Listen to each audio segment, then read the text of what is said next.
I'm the captain of a health insurance company. I plunder and I profit as I sail the corporate sea. My salary's in the millions and my dividends obscene. My logo is the Jolly Roger on a field of green. His logo is the Jolly Roger on a field of green. Should ye fear ill winds will blow your ship upon the reef, I'll offer my protection lest ye surely come to grief. I may spare your life if bloated premiums you'll pay, but if you can't afford this ransom, here is what I'll say. If you can't afford this ransom, here is what he'll say. Yo-ho, go ahead and die, from shingles berry, or a piano from the sky. Yo-ho, go ahead and die. I've got mine and I feel fine, so go ahead and die.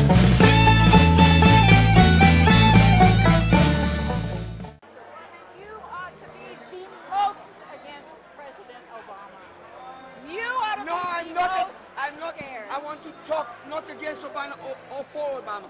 I want to talk about the health of Obama. I didn't have insurance. I didn't have insurance. I got to Spring Valley Hospital. 2 hours in emergency room. How much you think they asked me to pay? 2 hours. $8,000. Okay, let's ask about the presidency and what he's trying to do with health care. You brought a loaded gun. Was your gun loaded today? Wow. Who would be silly enough to carry an unloaded firearm? Okay, you brought a sign that said the Tree of Liberty has to be watered with the blood of tyrants, and you're carrying a goddamn gun at a presidential event. I think those things make people wonder what you're about. Right. The sign didn't say anything about blood. Of course, what did it say? It's time to water the Tree of Liberty. And where did that come from, that line? It's a quote from Thomas Jefferson. And what's the rest of the line? No, the rest of the line is for people to look up. It's not a soundbite. They need to understand the context. What's the rest of the line from Jefferson? The Tree of Liberty must be refreshed from time to time with the blood of tyrants and patriots. Okay, well, you're carrying a gun and you're carrying that sign, and you don't think people should worry about you? I survived a brain tumor, but if I had relied on my government for health care, I'd be dead. I am a Canadian citizen. And as my brain tumor got worse, my government healthcare system told me I had to wait 6 months to see a specialist. In 6 months, I would have died. Government runs health care in Canada. Care is delayed or denied. Some patients wait a year for vital surgeries, delays that can be deadly. Many drugs and treatments are not available because government says patients aren't worth it.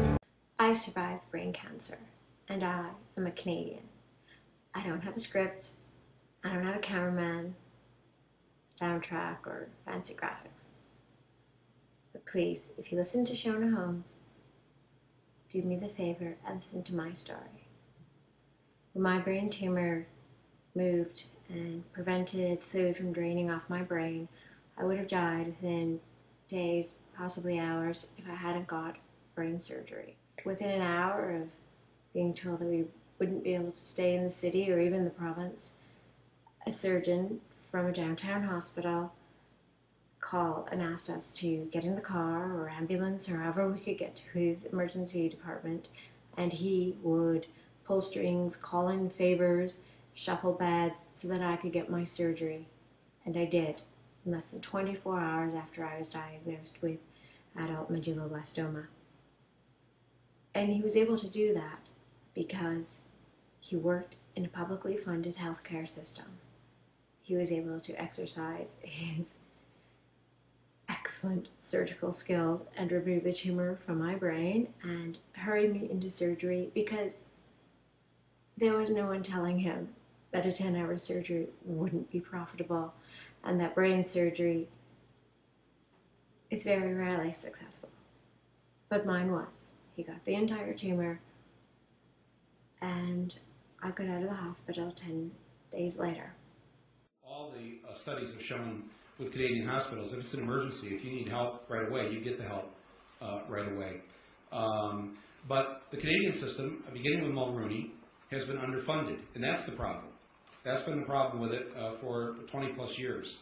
And there's not a problem, though, with the actual concept of universal health care in Canada. And if you ask most Canadians, and I would ask you, would you be willing to trade your Canadian health insurance card for our health insurance card? What would your answer be? No. No. That is correct. So, but in spite of what happened to your mother, you still wouldn't give up what you have. And my point as an American, and I'm looking at Canada through American eyes, so again, if I were Canadian, I'd probably complain louder than you just did. But I'm not. I'm an American saying something's wrong with our system, something is right in Canada. And frankly, the only line that when I look to Canada, the only line that I look at is the long line that you have because you get to live 3 years longer than we do. That's the long line that you're in. You're in a longer line than we're in because you get to live 3 years longer than we do. Why is that? There is great fear. I know it's a two-tier system, but the fear is that the government tier will eliminate the private tier, and it will eventually morph into a single-payer system. I live an hour away from the Canadian border. That's where Vermont borders on Quebec. And obviously there are problems with that system, but I got to tell you, when they do polling and they ask the people of Canada how they feel about their system as opposed to polling about how we feel about our system, their system does much, much better. In Canada right now you have a very conservative Prime Minister. Have you been hearing that Prime Minister, a real conservative guy, saying we've got to end the Canadian single-payer system and move to an American system? When things are free, Senator, people tend to approve of them. I like it when things are free. If it was free parking in New York, I'd drive into the city every day. Whoa, whoa, whoa, whoa. Canadian system is not free. Of course they pay for it, but they pay for prescription drugs. They pay for parking. That's actually where they get them in large part. Well, hold it. All right, let's just get the facts correct. Again, we're not talking about a Canadian approach here, but let's talk about Canada. Nothing is free. They pay for it out of their tax base. But at the end of the day, they provide health care to every man, woman, and child, spending almost a little bit more than 50% of what we spend. We spend almost double what any other country on earth spends, and we got 46 million uninsured, and we have 1 million people a year going bankrupt as a result of medically related doses. Do you think that makes sense? I do not think it makes sense, no. When Sam was first diagnosed, my friends in the States had one of two reactions. They either said, "Oh, are you coming down here for treatments?" Or they said, "Can you afford this?" And to me, both of those things seemed ridiculous. We've had amazing care in Canada. He has a team of pediatric rheumatologists that are world renowned. And the costs have been a non-issue. We simply pay our monthly payment of $108 a month, and we march in. We don't fill in any paperwork for him to see the doctors, and it's all good.